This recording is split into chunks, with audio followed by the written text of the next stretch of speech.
games master tells you to roll for something and there seems like there's pretty high stakes. What about if we added gods and monsters into the mix as well and you had to be the hero of ages? That's an Aegean. Hello and welcome to Tabletop Gaming. My name is Charlie and today we are taking a look at Aegean. Now this is a first look video, so we're just going to give you a bit of an overview on what it is and why you might be interested in it. But if you love things like this, be sure to check out our monthly magazine where we contain all sorts of tabletop goodies. Now, Aegean, in this beautifully illustrated cover, is a game of gods and monsters in Greek times. It is, of course, an RPG, which means you'll need to get your buddies together, but it has the themings that make you into the biggest mythic hero there is, if you roll the dice right. Now, we're heading to the shores of the Aegean Sea for this one, which is a well-known place within Greece, but it is Greece like you haven't known it before, where those stories of old are in real life and you are in amongst them. Because your dilemmas aren't just mortal made. You're going against customs, ancient monsters, and the desires of gods. Who's going to come out on top there? You genuinely don't know. Now the Polis, which is your city and surrounding lands, is the place that you call home. And it's up to you in this game not just to live in and amongst it, but contribute to it as well. It's a new space amongst the coasts of the Athenian Sea, and it's one where it has an elected leader rather than a king. Now, that's important because there are things like political tries and neighbouring counties and things that you're going to have to worry about in your game. Are you going to trade, ally, or make war?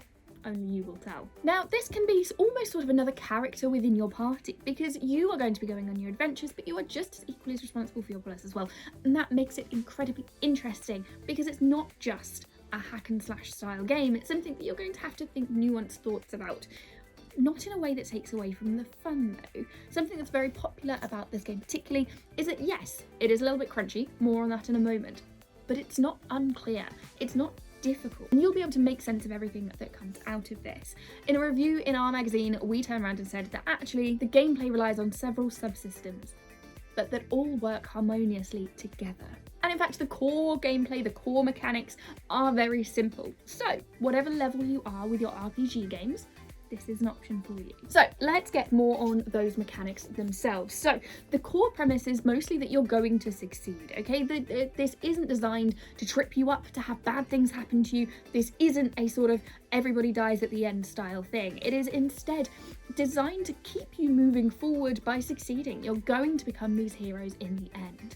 It works on a D10 system, so you'll be rolling your D10s and anything above an 8 is a success. You will be able to keep any 10s for a little extra bonus, but those above an 8 are your successes. You'll roll D10s equal to your most relevant skill and stat. So for something like hiding in a thicket, for example, you'll be rolling with survival and cunning. And again, 8 or higher, a success. 10, special bonus. Now, to keep the game tight, to keep the game playing and to keep the game fun, there's also quite some crunchy fighting mechanics that you're going to enjoy. Now, not only that, but your skills are an interesting bunch and it keeps the gameplay fresh and light. And whilst there are all the same typical standard skills that you would expect to see in a game of this, there are also more, which means decisions made about your character are vitally important and each character is far more unique to you. These include like risk and endurance, hubris, glory and fate, and all of the things that make it tie into the theme so beautifully. And having said that word in a direct quote from our review, we said things are complex, but it's also intuitive and works beautifully. So if you're going to be battling big mythic monsters, you may also worry about your city and you want the perfect character for that.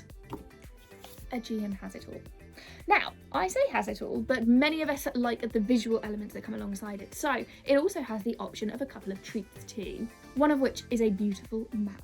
As if by magic, it appears. So said map is one that you can use in your game to explain where you're going to explore to, where you're headed off to, and what interesting things you can find. Now you have your Troia, which we know as Troy, which is marked on here. But as you're setting sail, as you're exploring further around, you have a beautiful visual element available for you to purchase to go alongside it. It's not strictly necessary, but the necessary things aren't always the most fun. This is fun to add to your game to make it really beautiful. In addition, what does every GM need? A GM screen. Now, whilst you might argue that this is big enough to hide behind, it obviously doesn't have that same beautiful visual element that we would like. So we have our screen to hide yourselves behind. Again, available with Aegean directly, but this sits beautifully like this. you'll never know what's going on behind here, all of the mystical, magical things. But what it is of course, as all GM screens are, is a cheat sheet. So we have all sorts of information in here that makes running your game just that little bit smoother, a little bit easier, whilst also obscuring what sort of terrifying things you might be cooking up behind that screen. Just for some flavour, we have characteristics and when you might use those. So you use might for strength of will and determination, reflexes for speed and coordination, cool when under pressure, insight for observation and intelligence, and cunning for stealth and misdirection. We have things like brawl for unarmed combat. That is a specific skill. And things like lore to understand the mysteries of what's going on, which I wish I had a role for in everyday life. There's also vigour for things like stamina and discipline. But of course it doesn't end there. We've also got stats and things like we've got first aid, we've got what you should do at the end of a scene, we've got things like what happens at the end of a session, things you should sort of check off. Deities of Mount Olympus are all detailed within here, so you can quickly summon upon those even if you can't quite remember the name. Although we refer to this as a crunchy system, doing so can sometimes sound like we're referring to something intimidating, but all the information you need is within your DM screen, and behind that you have page numbers which will take you to where you need to be in the book, which means you haven't got to memorise everything in here in order to get playing. If you need a quick reference, we've got you for a quick reference. Finally, I love that there is an appropriate names column, which just gives you names that you can sort of chuck into the mix, which is perfect for when you have to make up an NPC on the fly because your players have decided that a certain person is suddenly very interesting. We've all been there.